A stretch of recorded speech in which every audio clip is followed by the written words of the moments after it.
అదే మీకు గడిచిన దినాల్లో వివరించాను. చాలా మందికి వాక్యము గుర్తుండదు, అంటే చేలో పడిన విత్తనం గుర్తుండదు. త్రోవ పక్కనంటే కథలు గుర్తుంటాయి. మేము కొన్ని ప్రదేశాలకు సువార్త నిమిత్తమై వెళ్ళినప్పుడు మరలా 2-3 సంవత్సరాలకు అదే ఊరికి సువార్త ప్రకటించడానికి పిలిచారు. మరలా సువార్తకు వెళ్ళినప్పుడు, అన్న మీరు వస్తున్నారంటే మా సంఘస్థులందరూ బాగా హ్యాపీగా ఎదురు చూస్తున్నారు, మీరు వస్తే ఎప్పుడెప్పుడు ఆ వాక్యం విందామని ఉన్నారు అంటే మేము కూడా అంతే సంతోషంగా వెళ్ళిన తర్వాత ఆ అమ్మగారులు అంతా వస్తారు, అయ్యా బాగున్నారని చాలా బాగా ప్రేమగా పలకరిస్తారు. బాగున్నారయ్యా అని పలకరిస్తారు. బాగున్నామమ్మా అంటే, ఏమ్మా బాగా ప్రార్థన చేసుకుంటున్నారా? 2 సంవత్సరాలైంది నేను వచ్చి, మరలా మీ దగ్గరికి వచ్చాను, నాకు చాలా సంతోషంగా ఉంది. అప్పుడు ఏ వాక్యం చెప్పానో గుర్తుందా అని అన్నాం అనుకోండి, వాక్యం గుర్తుండదు వీళ్ళకు. అప్పుడు ఏదో ఒకటి ఉపమానం కథ చెప్పొచ్చుంటా, అది 2 సంవత్సరాలైనా మతి పెట్టుకుంటారు. ఆ రోజు నువ్వు వచ్చావయ్యా, నిజంగా నువ్వు మాట్లాడుతుంటే ఆ రోజు మా సంఘం అందరూ కూడా నవ్వారు. దేనికి నవ్వారు అని అంటే ఆమె చెప్పే మాట, మీరయ్యా ఒక ఉపమానం చెప్పారు, ఏ ఊరు కప్పో ఈ చెరువులోకి వచ్చిందంట, అది బండ కింద కూర్చుందంట, బండ కింద కూర్చోగానే చాకలి వచ్చి బండ మీద ఢబేల్ మనం ఉతుకుతూ ఉంటే బండ పగిలిపోతుందేమో అని ఆ బండ కింద ఉన్న కప్ప భయపడుతుంటే అప్పటికే ఉన్న పాత కప్పలు ఏం కాదు, 1 గంట ఉతికేసిపోతాడు, నువ్వేం భయపడాల్సిన పనిలే అని అన్నారంట. అనంటే అప్పుడు ఆయన వెళ్ళిపోయాడంట. సరే దీన్ని బట్టి నీకేమర్థమైంది అంటే, ఈయన పులివెందుల నుంచి 2 సంవత్సరాలకు ఒకసారి వచ్చి 1 గంట ఉతికిపోతాడు, ఉతికినంత మాత్రాన బతుకులు ఏం మార్చుకోవాల్సిన పని లేదు అని చెప్పారు. కప్ప గురించి చెప్పింది గుర్తుందయ్యా. ఏది రాత్రి అంతా ప్రయాణం చేసి గుంటూరు విజయవాడ వెళ్ళి రాత్రి 8 గంటలకు ఎక్కి తెల్లారుజామున 6 గంటలకు దిగి మళ్ళీ అక్కడ నుంచి బస్సు పట్టుకొని వాళ్ళ ఊరికి వెళ్ళి 8-9కి వెళ్ళి స్నానం చేసి దేవుని సన్నిధానంలో ప్రార్థన చేసి వాక్యం చెప్పి అర్థం కావడానికి ఒక ఉపమానం చెప్తే కప్ప గుర్తుంది, కానీ ఒక రెఫరెన్స్ కూడా వీళ్ళకు గుర్తుండవు. మీ జీవితాల్లో కూడా ఎందుకు సఫలత ఉండదు అని అంటే, హెచ్చరించిన హెచ్చరికలు, గద్దించిన, ఇప్పుడు మీకు చాలా మందికి మీకు అందరికి గుర్తుంటాయి. నేను చెప్పిన ఉపమానంతో పాటు రెండవది ఇంకోటి ఏంటి అని అంటే, సూటిగా మీకే తగిలే మాట ఏదైనా చెప్పింటే చూడండి, ఇంకా 6 నెలలకు అడిగినా అడక్కపోయినా మీకు అవకాశం దొరికితే ఆపొద్దు అంటివే, ఆపొద్దు అనేది నన్నే అంటే రోజు ప్రార్థనకు వస్తున్నా ఆ పొద్దుది ఇంకా లోపల అట్లే ఏమవుతుంది, గూడు కట్టుకొని ఉంది. త్రోవ పక్కనుండే స్వభావం అది. వీరు ఫలించరు, చూడండి, అభివృద్ధి చెందరు. రెండవది మనం అక్కడ చూస్తే 20వ వచనంలో రాయబడింది, రాతి నేలను విత్తబడిన వారు వాక్యము విని వెంటనే సంతోషముతో దానిని అంగీకరించువారు. రెండవది ఎవరట? వారు వాక్యం వినగానే అబ్బా దేవుడు అచ్చా నాతోనే మాట్లాడాడు అంటారు. ఎప్పుడు? అది గద్దింపుగా లేనప్పుడు. ఇంకా కొంతమంది ఇక్కడికి వచ్చి ఏం చేస్తారంటే, అబ్బా ఈ పొద్దు మా ఎత్త వచ్చినంటే బలండు, అన్నీ మా ఎత్తకే తగిలినాయి, రాకపోయినాయి, మా యాప్ వచ్చింటే బాగుండు, అన్ని తనకే తగిలినాయి, మా తోడుకోళ్ళు వచ్చింటే బాగుండు, మా అన్న వచ్చింటే బాగుండు, మా తమ్ముడు వచ్చింటే బాగుండు, అన్ని వాళ్ళకే తగిలినాయి అని అనుకొని ఇది మనకు కాదులే అని అనుకుంటారు. వారికి సూటిగా ఏదైనా తగిలితే ఎంత జాగ్రత్తగా వాక్యం విన్నారో అంత తొందరగా ఏం చేస్తారు, మర్చిపోతారు. పైన మట్టి ఉంటుంది, అడుగున రాయి ఉంటుంది, ఆ మట్టిలో పడ్డ విత్తనం కూడా మొలుస్తుంది, కానీ ఆ వేరు లోపలికి వెళ్ళేటప్పుడు రాతికి తగలగానే ఆ చెట్టు ఏమైపోతుంది, వెండిపోతుంది. అంటే పైన మాటలు మీకు రుచించిన మాటలు మీకు బాగానే ఉంటాయి, లోపల మీ అంతరంగానికి చొచ్చుకొని ఉంటాయి చూడు, అప్పుడు మీరు ఫలించుకోకుండా ఏం వాక్యంలో ఇది, ఎప్పుడు చూసినా ఏదో ఒకటి సూటుపోటు తగులుతూనే ఉంటుంది అని ఫలించని వారు. ఇక 3వ వర్గం కూడా చూడండి, అక్కడ 13వ అధ్యాయం మత్తయి రాసిన సువార్త 22వ వచనం, ముండ్ల పొదలలో విత్తబడిన వారెవరనగా వాక్యము వినువాడే గాని ఐహిక విచారమును ధనమోసమును ఆ వాక్యమును అణిచివేయును గనుక వాడు కూడా నిష్ఫలుడగుడును. చాలు. 3వది ఈ ముళ్ళ పొదలో పడిన వాళ్ళు. వీళ్ళెవరంటే వాక్యం వింటారు, మనం ఎదగాలి, బలపడాలి, ప్రయోజకులం కావాలి అని అనుకుంటారు.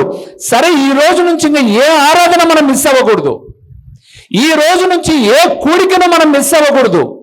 మనం ప్రతి కూడికలో దేవుని వాక్యం వింటేనే మనం ఆత్మీయంగా బలపరచబడతాం అని అంటారు. ఆ రోజు ₹100 నష్టం కలుగుతుంది అని అంటే ఆ ధన మోసం వారిని ముంచి మనకెక్కడ బుతాదులే అని దేవుని సన్నిధిని నిర్లక్ష్యం చేసేవారు కింది చూపు కలిగిన వారు అని చెప్పచ్చు. ఈరోజు పరలోకం గురించి తప్పన ఎవరికి లేదు. ఏదో భూమి మీద మనం బతికినంత కాలం మనం ఏదో సంపాదించుకొని బంగారంతా కూడబెట్టుకొని మన వెంట మనం ఇట్లే అనుభవిస్తామనుకుంటారు, కానీ పైనున్న వాటిని వెతకరు. కొలస్సీలకు రాసిన పత్రిక 3వ అధ్యాయం చదవద్దులేండి, అక్కడ రాయబడి ఉంది, మీరు క్రీస్తుతో కూడా లేపబడిన వారైతే పైనున్న వాటినే వెదకుడి, కానీ భూ సంబంధమైన వాటిని వెదకకుడి అంటాడు. మన ప్రాంతంలో బాగా ఎప్పుడు బయట తిరిగినా కనిపించేటటువంటి ఒక జంతువు చెప్పండి. మన ప్రాంతంలో పంది కదా. పంది ఏ పొద్దున్న పైకి చూసినట్టు మీరు చూసినారా? ఎప్పుడు చూడదు, ఎప్పుడు పైకి చూడదు, కానీ ఒక్కసారి చూస్తుంది. దాని మాటు వేసి ఎక్కడ కొడితే అది పడుతుందో చూసి అక్కడ కొడతారు. కొట్టగానే చావదది, లేదా వలలో పెట్టగానే చావదది. దాని 2 కాళ్ళు ఇక్కడ కట్టేసి కట్టె దూర్చి భుజం మీదకి ఎక్కగానే ఆకాశం కూడా ఉంది పైన. అరే ఇన్ని రోజులు చూడలేదే, అప్పుడు చూసి ప్రాధాయపడుతుంది అనమాట. అవి అయిపోయింది ఇంకా జీవితం. అప్పుడు ఇంకేం లేదు. నువ్వు పైకి చూసి దేవుడు అనేవాడు ఉంటే నన్ను కరుణించు అని అడిగినా కూడా ఏ కనికరం ఉండదు, తీసుకెళ్ళి కాల్చుకొస్తాడు. ఈరోజు చాలా మంది త్రోవ పక్కన ఉండేటటువంటి వారు, అనగా కథలు గుర్తుంటాయి, గద్దింపులు గుర్తుంటాయి, దేవుని వాక్యం గుర్తుండని వారు. రెండవది ముళ్ళ పొదలో పడినటువంటి రాతినేరడ పడిన వారు ఎవరనగా తమ హృదయాన్ని కఠినం చేసుకునేవారు. వారికి ఏదో తగలగానే హృదయాన్ని కఠినం చేసుకొని మేము ఇలాగే ఉంటాం. రాతి నేల నుండి వారు ఎవరనగా తమకు అనుకూలమైన వాక్యం అయితే విని తమకు నచ్చకోకుండా గద్దింపుతో కూడిందైతే అణచిపెట్టుకొని పై చూపు లేకోకుండా భూ సంబంధమైన ధనం మీదనే వ్యామోహం పెంచుకొని మంచి మనస్సుతో వాక్యము విని ఫలించని వారు. అందుకే మీరు 23వ వచనానికి వచ్చినప్పుడు మంచి నేలను విత్తబడిన వారెవరనగా వాక్యము విని గ్రహించి అట్టివారు సఫలులై ఒకడు 100 ఒకడు 60 ఒకడు 30 ఫలించను. ఏ మనస్సుతో వినాలట వాక్యాన్ని? మంచి మనస్సుతో అని రాయబడింది లూకా 8:15. మంచి మనస్సుతో, బాగా వినాలి, మంచి మనస్సుతో ఫలించిన ఎవరైనా ఒకరు మీకు గుర్తుకొస్తున్నారా? కాలేబు. మోషే యొక్క 12 మంది వేగుల వారిని చూడడానికి పంపించినప్పుడు మనకు బైబిల్ గ్రంథం స్పష్టంగా మాట్లాడిన మాట, నా దాసుడైన కాలేబు మంచి మనస్సుతో, నా దాసుడైన కాలేబు మంచి మనస్సుతో దేవునియందు నమ్మిక ఉంచిన వాడు కాబట్టే కాలేబును యెహోషువను నేను ఎక్కడికి తీసుకెళ్తాను? పాలు తేనెలు ప్రవహించే కనాను దేశానికి. అక్కడికి వెళ్ళిన తర్వాత సస్యశ్యామలమైన జీవితాన్ని అనుభవించాడు కాలేబు. కారణం తన మనస్సు ఎలాంటిది? మంచిది. ఈరోజు ప్రభునందు ప్రియులారా, దేవుని వాక్యము నీకు వినిపించబడుతున్నప్పుడు నీ మనస్సు ఎలాగ స్పందిస్తూ ఉంది? నా దేవా, నాతోనే మాట్లాడావు, నా బ్రతుకును సరిచేయడానికి ఇష్టపడుతున్నావు, నా కార్యాలు సఫలం కావాలంటే నీ మాటకు నా మనస్సు స్పందించాలి కదా ప్రభు అని నువ్వు ఎప్పుడైనా ఆలోచన చేసావా? మనలో ఎప్పుడు నివసించాల్సిందేంటి? దేవుని వాక్యము. ఆ వాక్యము ఎప్పుడైతే హృదయంలో ఉంటుందో మనము ఫలిస్తాం, మనం సఫలమవుతాం. ఇప్పుడు చెప్పండి, మొదటిది ఎవరి కార్యములు సఫలమవుతాయి అని అంటే చెప్పండి. మొదటిది దేవుని వలన మాత్రమే కార్యములు సఫలమవుతాయి. రెండవది మంచి మనస్సుతో వాక్యము విని అనుసరించువారు. వినడం ఏముందండి, అందరూ వచ్చి వినిపోతారు. ఇప్పుడు మన వాక్యం కూడా టీవీ ద్వారా అనేక మంది వింటున్నారు, కానీ ఫలించేవారు ఎవరు అంటే విని అనుసరించువారు సఫలులై, ఒకడు 100 60 30 అంటే వారి వారి స్థాయిని బట్టి దేవుడు వారిని సఫలీకృతము చేస్తాడు. సో మొదటిది దేవుని వలన, రెండవది వాక్యమును మంచి మనసుతో వినుట వలన సఫలమవుతాం. మూడవది ఎలాగ సఫలమవుతామో చూద్దామా. ఆదికాండము 24వ అధ్యాయము 21వ వచనం, 21వ వచనాన్ని ఒకసారి మనం చూద్దాం ప్రియుల. 24:21 వచనం. ఆ మనుషుడు ఆమెను తేరి చూచి తన ప్రయాణమును, ఆ మాట చూడండి, తన ప్రయాణమును యెహోవా సఫలము చేసెనో లేదో తెలుసుకొనవలెనని ఊరకుండెను. చాలు.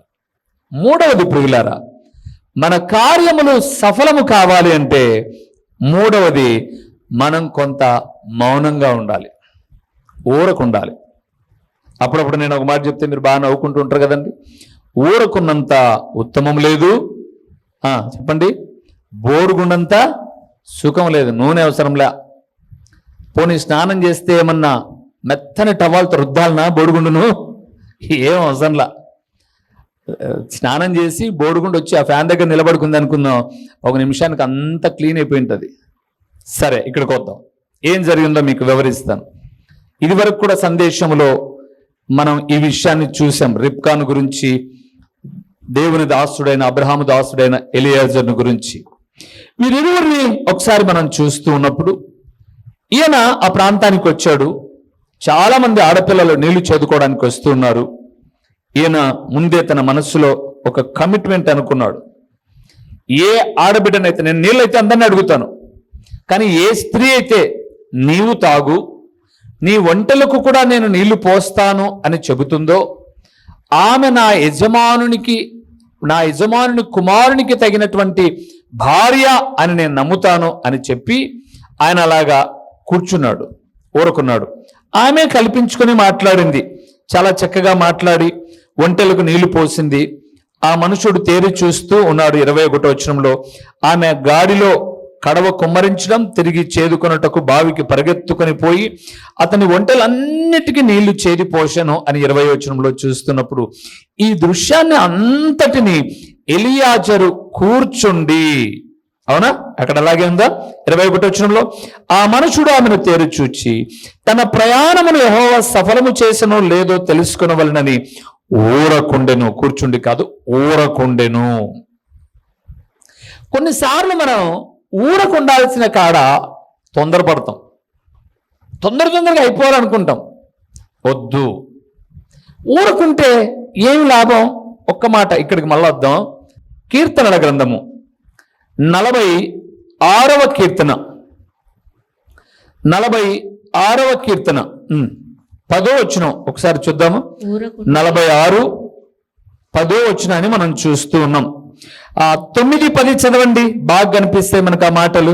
9వ వచనం 10వ వచనం. ఆయనే భూదిగంతముల వరకు యుద్ధములు మాన్పువాడు, విల్లు విరుచువాడును, భల్లెమును తెగ నరుకువాడును ఆయనే, యుద్ధ రథములను అగ్నిలో కాల్చివేయవాడు ఆయనే. ఊరకుండుడి,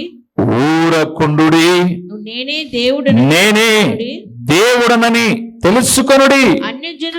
అన్య జనులలో నేను మహోన్నతుడనగుదును, భూమి మీద నేను మహోన్నతుడనగుదును. చాలు. ఏమన్నాడు అక్కడ? భూది గంతముల వరకు యుద్ధములు మాన్పువాడు ఆయనట, విల్లు విరుచువాడు ఆయనట, భల్యమును తెగనరుకువాడు ఆయనట, యుద్ధ రథములను అగ్నిలో కాల్చివేస్తాడట. మరి మనం ఏం చేయాలంట? ఊరకుండాలంట. కష్టం కదండి ఇది. ప్రక్కన ఓని మరుగుతుంటే ఊరుకుంటామా? కనీసం ఒక రాయన్న వేయాలనిపిస్తుంది. అయితే మరలా మీకు జ్ఞాపకం చేస్తున్నాను ప్రియులారా, నేను అడిగిన సందేశంలో అనుకుంటాను, ఒక సినిమా హీరో చెప్పిన ఒక మాట మీకు చెప్పాను. ఆయన తమిళనాడులో ఒక మంచి సూపర్ స్టారు. ఈ మధ్య కాలంలోనే మోడీ గారిని కలిసి 50 సంవత్సరాలు సినీ ప్రస్థానంలో ఒక వెలుగాడు. ఇప్పటికీ ఉన్నాడు, ఆరోగ్యంగా ఉన్నాడు. ఆయన ఒక మాట అన్నాడు ఒక మీటింగ్లో, సార్ మీరు ఈ స్థాయికి వచ్చారు కదండి, 50 సంవత్సరాలు సినిమా రంగంలో రాణించారు, మీకేమి ఇబ్బందులు ఒడిదుడుకులు ఇలాంటివి ఏమి లేవా అని అంటే, ఆయన చెప్పిన ఒక మాట, బాగా ప్రచురితమైనటువంటి ఒక మాట ఏంటంటే, ఎక్కడైనా అది మనం నివసించే పులివెందులైనా, ఈ వాక్యం వినే వాళ్ళు మదనపల్లి అయినా, విజయవాడ అయినా, రాజమండ్రి అయినా, భీమవరం, వాటెవర్ ఎక్కడైనా ఉండనివ్వండి, ఎక్కడైనా జరిగే ఒక మాట ఏంటంటే, ఒక మనిషి ఎదిగేటప్పుడు చాలా ప్రాముఖ్యంగా గుర్తుపెట్టుకోండి, ఏ ఊరిలోనైనా సరే మొరగని కుక్క, విమర్శించని నోరు ఉండకోకుండా మనిషి అభివృద్ధిలోనికి రాడట. ఎప్పుడైనా మీరు ఇళ్లలో పెంచుకున్న కుక్కలు, వీధిలో తిరుగుతున్న కుక్కలు, లేదా ఎక్కడైనా ఉండి కుక్కలు, ఏ ఊరికైనా వెళ్ళని, ఈ ఊర్లో ఈ కుక్క ఇప్పటిదాకా మొరగలేదండి అని ఏ ఇంటోళ్ళైనా ఏ వీధులైనా ఎప్పుడైనా చెప్పారా మీకు? ఎప్పుడు చెప్పరు. కుక్క అన్నాక తప్పకుండా చెప్పండి, కుక్క అన్నాక తప్పకుండా మొరుగుతుంది. మనిషి అన్నాక తప్పకుండా విమర్శిస్తాడు. కుక్క మొరుగుడుకు భయపడకూడదు, మనిషి విమర్శకు ఆందోళన చెందకూడదు. ప్రియులారా, అతను ముందుకు వెళ్తాడు. మొరిగిందని అక్కడే ఆగామనుకోండి, అక్కడే ఉంటావు నువ్వు. అది ముందుకు రాదు, నిన్ను ముందుకు పోనీదు. నువ్వు హే అంటే 4 అడుగులు వెనకెళ్తుంది, మళ్ళా వస్తుంది నువ్వు పోతుంటే. అది మొరిగిందని నీ దారికో తెలియ అనుకోండి, కొంత దూరం వచ్చి అది కూడా ఆగిపోతుంది. ఇంతవరకే నా పరిమితి, ఆ పక్క వీధి కుక్కొచ్చి నన్నేడ కరుస్తాదో అని అది అక్కడే ఆగిపోయి వెళ్ళిపోతుంది. ఈ ప్రాంతంలో మనం అనుకుంటాం, ఈ ఊరు వద్దబ్బా, ఈ పని వద్దబ్బా, సరే ఈ ఊరొద్దు, ఈ పని వద్దు, వేరే ఊరికి పోయావు, ఆ ఊర్లో ఇలాంటి కుక్కలు ఉండవా? ఆ పనిలో ఇలాంటి విమర్శలు ఉండవా? సరే ఇక్కడొద్దు సేవ, ఇంకో చోటుకి వెళ్ళిపోయాం, అక్కడేమైనా పూల మీద నడిపిస్తాడా దేవుడు? ఎక్కడైనా విమర్శించని నోరు, మొరగని కుక్కలు ఉండవు. అయితే మనమేమి నేర్చుకోవాలి అని అంటే, మన తరపున వాదించే మహాగణుడైన దేవుడు ఉన్నాడట. ఆయన యుద్ధములు మాన్పిన వాడట, రథములను అగ్నిలో కాల్చిన వాడట. ఆయన చూసుకుంటాడు అని నువ్వు అనుకుంటే నువ్వు మళ్ళా ప్రయత్నాలు చేయొద్దు, నువ్వు సైలెంట్గా ఉండు. అలాగుండి ఏమైందో చూడండి ఒకసారి. నిర్గమాకాండము 14వ అధ్యాయము 13వ వచనం చూడండి. మోషే ఏం మాట్లాడుతున్నాడంటే, అబ్బా అద్భుతకరమైన మాట అండి, భయపడకుడి, అద్భుతకరమైన మాట. 10వ వచనం నుంచి చదవామా, మీకు అర్థం కావడానికి చెప్తాను. ఫరో సమీపించుచుండగా ఇశ్రాయేలు కన్నులెత్తి ఐగుప్తులు తమ వెనుకట వచ్చుట చూచి మిక్కిలి భయపడి యెహోవాకు మొరపెట్టడమే కాకుండా మోషేతో అంటున్నారు, ఏ చచ్చిపోవడానికి అక్కడ సమాధులు లేవని ఈ అరణ్యములో చచ్చుటకు మమ్మల్ని పిలిపించావా? మమ్మల్ని ఐగుప్తులో బయటికి రప్పించి ఇట్లా ఎందుకు చేశావు? మా జోలికి రావద్దు, మేము వాళ్ళకే దాసులమవుతాం, వాళ్ళు చెప్పిన మాటే వింటాం. ఈ అరణ్యంలో చచ్చుట కంటే ఐగుప్తులో చావడం మేలనుకుంటే మోషే అంటున్నాడండి, భయపడకుడి, యెహోవా మీకు నేడు కలుగజేయు రక్షణను మీరు గొంతు దించుకొని చూడండి అన్నాడా? ఏమన్నాడు? మీరు ఊరక నిలుచుండి చూడుడి, మీరు నేడు చూచిన ఐగుప్తులను ఇక మీదట మరి ఎన్నడూనూ చూడరు. ప్రియులారా, విన్నప్పుడు చదివినప్పుడు హృదయానికి నెమ్మదిగా ఉంటాయి, కానీ నమ్మి చూడండి, గొప్ప కార్యాలు చూస్తారు. నమ్మి చూడండి. దేవా నిన్ను కాక నేను ఎవరిని నమ్ముతాను ప్రభువా? ఆనాడు ఎర్ర సముద్రం ఒక గోడవలె నీళ్లు నిలబడితే ఆరిన నేల నీ బిడ్డలను నడిపించావు. మోషే మాట విన్నారు వాళ్ళు, మౌనంగా ఉండంటే ఉన్నారంతే. ఈరోజు మా సేవకుడు కూడా చెప్తున్నాడు, ఆ పరిస్థితి గుండా మేము వెళ్తూ ఉంటే, మా కార్యాలు అడ్డుపడుతూ ఉంటే, మేం పోటాపోటీగా పోట్లాడుకొని బజారు పాలు కాకుండా నీకు అప్పగించి మౌనంగా ఉంటాం. నీకు అప్పగిస్తాం, మౌనంగా ఉంటాం. నువ్వు అద్భుత కార్యములు చేయగలిగిన సామర్థ్యము కలిగిన దేవుడవు. 3 దేశాలు దండెత్తాయండి యెహోషాపాతు మీదికి. మోయాబీలు, మెయోనీలు, అమ్మోనీయులు. మొరపెట్టాడు యెహోషాపాతు. వాళ్ళని ఎవరిని పోట్లాడాల. ఆ ముగ్గురే ఒకరికొకరు తన్నుకొని చచ్చి వాళ్ళ సంపదను ఆడ వేసేసి శవాలు గుట్టలుగా పడిపోతే యెహోషాపాతు వచ్చి అదంతటిని ఒలుచుకొని ఆ చోటులో బెరాకా అని పేరు పెట్టి దేవుని స్తుతించి ముందుకెళ్తాడు. నమ్మండి ప్రియులారా, ఈ జీవన పోరాటంలో సఫలత అనేది దేవుని వలన, నమ్మిన దేవుని వాక్యం వలన. మూడవది మౌనంగా ఉండుట వలన. మౌనం చాలా భయంకరమైనదండి, చాలా భయంకరమైనది. అందుకే దానికి పర్యాయంగా ఇలాగ మాట్లాడతారు, నిశ్శబ్దం చాలా ప్రమాదకరమైంది. సహోదరులారా, ఒకే ఇంట్లో మీరు మీ భార్య కాపురం చేస్తున్నప్పుడు ఒక రోజంతా మీ భార్య ఏమి మాట్లాడకుండా మౌనంగా ఉంది అనుకుందాం. పీడపోయిందిలే మూగిదైంది అనుకుంటారా మీరు? పీడపోయింది మూగిదైందిలే, ఇంకా లాభం లేదు అనుకుంటారా? ఏం రోజు అటు తిరిగేటప్పుడు ఇటు తిరిగేటప్పుడు తింటావా తాగుతావా అది ఇది అని మాట్లాడేది, ఇంత మౌనం దాహించింది, ఏం స్పాట్ పెట్టిందిరా నాకు అని ఎంత ఆందోళన చెందుతారు. మీ పిల్లలు తల్లి మీతో మాట్లాడక మౌనంగా ఉంటే మీ మనస్సు, భర్త మాట్లాడుకుంటే మీ మనస్సు, మౌనం చాలా ప్రమాదకరమైంది. అయితే దానిలో చాలా జవాబులు దొరుకుతాయి. ఇదిగో దేవుని వాక్యం సెలవిస్తుంది, మౌనముగా కనిపెట్టుట వలన దేవుడు మన కార్యాలను ఏం చేస్తాడు? సఫలం చేస్తాడు. చివరిగా ఏం చేయాలో మాట చెప్పి నేను ముగిస్తాను. 20వ కీర్తన 5వ వచనాన్ని చదువుకొని ముగింపులోనికి వద్దామా? యెహోవా నీ రక్షణను బట్టి మేము జయోత్సాహము చేయుచున్నాము. దేవుని నామమును బట్టి మా దేవుని నామమును బట్టి మా ధ్వజము ఎత్తుచున్నాము. ప్రార్థనలన్నీ, ఆ మాట చూడండి, అండర్లైన్ చేసుకోనండి.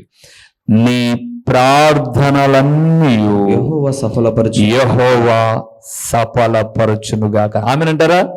నీ ప్రార్థనలన్నీ యెహోవా సఫలపరచునుగాక. రైట్ ప్రియులారా, మీరు నిజంగా ప్రార్థించేవారైతే మీ చదువులో, మీ విద్యా రంగంలో, మీ ఉద్యోగ రంగంలో, మీ వ్యాపార రంగంలో, మీ దాంపత్య రంగంలో, మీ విశ్వాస రంగంలో, మీ ఆత్మీయ రంగంలో, ఇదిగో మీ ఆరోగ్య విషయంలో, సమస్త విషయాలలో ప్రార్థన అసాధ్యమనుకున్న కార్యాలను ఏం చేస్తుంది? సాధ్యపరుస్తుంది. మనం ప్రార్థన తప్ప అన్ని చేస్తాం కదండి. 4వ వచనం చూడండి, 20వ కీర్తన 4వ వచనంలో ఎలాగుందో మాట, నీ కోరికను సిద్ధింపచేసి నీ ఆలోచన యావత్తును సఫలపరచునుగాక. నీ కోరికలు నెరవేర్చబడేటటువంటి చోటు మోకరించే చోటు.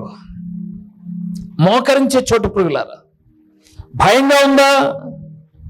గుండె దడగా ఉందా? దడగా ఉంటే ఏం చేస్తావు? టాబ్లెట్ వేసుకున్న రోజు తగ్గుతుంది తర్వాత. కానీ ప్రార్థన చేసి చూడు, అంటే దేవునితో మాట్లాడి చూడు, దేవా ఇలాంటి పరిస్థితిలో ఉన్నాను ఆయనతో చెప్పి చూడు.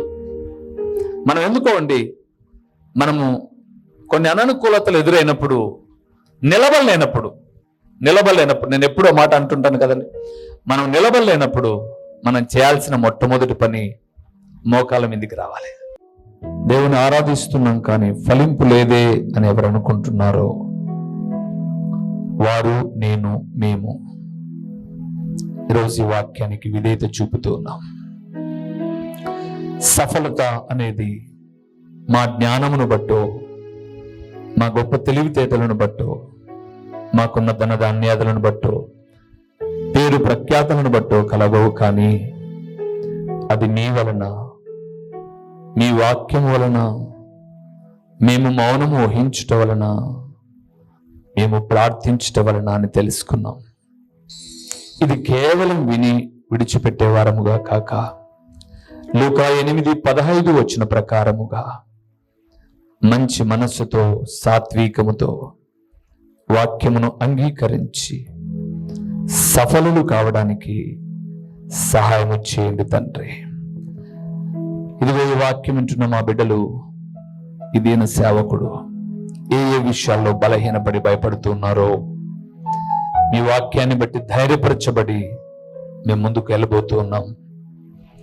మా ముందు యెహోవా నిశ్చిగా మీరే మా ధ్వజముగా ఉండి నడిపించండి నాయన. యెహోవా రాఫాగా ఆరోగ్యములను ఆయుష్ను మీరు దయచేసి స్థిరపరచి బలపరచండి. ప్రకటించబడిన పరలోకపు సంగతులు వ్యర్థముగా పోకుండా సారవంతమైన నేలను పడిన విత్తనము వలె 30 60 100 ఫలింపచేసి మీ ఘననామానికి మహిమ ఘనత ప్రభావములు మీరు కలుగు చేసుకునమని ఎంతైనా నమ్మదగిన దేవుడవని మీకు స్తుతులు చెల్లించుకుంటూ యేసు నామములో అడిగి పొంది ఉన్నాము తండ్రి, ఆమేన్. మన ప్రభువును రక్షకుడునునైనా యేసుక్రీస్తుల వారి యొక్క ప్రశస్తమైన నామములో ప్రొద్దుటూరు పరిసర ప్రాంతాలలో ఉన్నటువంటి ఆత్మీయులైన దేవుని ప్రియబిడ్డలైన మీ అందరికీ శుభవందనములు తెలియచేయుచున్నాను. ప్రభునందు ప్రియులారా, దేవుని మహాకృపను బట్టి ప్రొద్దుటూరు ప్రాంతంలో హోమస్పేటలోని రాఘవరెడ్డి ఫంక్షన్ హాల్లో గడిచిన 2 సంవత్సరాల నుంచి జరుగుతున్న సువార్త కూడికను మార్చబడినది అని తెలియచేయుటకు సంతోషిస్తున్నాను. పైకి ఎక్కలేని అననుకూలతలో ఉన్నప్పుడు అందరము ప్రార్థన చేయగా ప్రొద్దుటూరు నడిబొడ్డున ఉన్నటువంటి ఒక స్థలమును దేవుడు మనకు లీజుకి ఇచ్చాడు. ప్రొద్దుటూరులోని గాంధీ రోడ్లో అనగా సూపర్ బజార్ రోడ్డులో కల్లూరు ప్రసాద్ రెడ్డి అనబడే ఎముకల డాక్టర్ హాస్పిటల్ ఎదురుగా ఈ సువార్త కూడిక, సాయంకాలపు సువార్త కూడికను ప్రారంభించాం. దేవునిందు ప్రియులారా, ఒక వాక్యము కొరకు మాత్రమే ఈ కూడికను ప్రారంభించాం.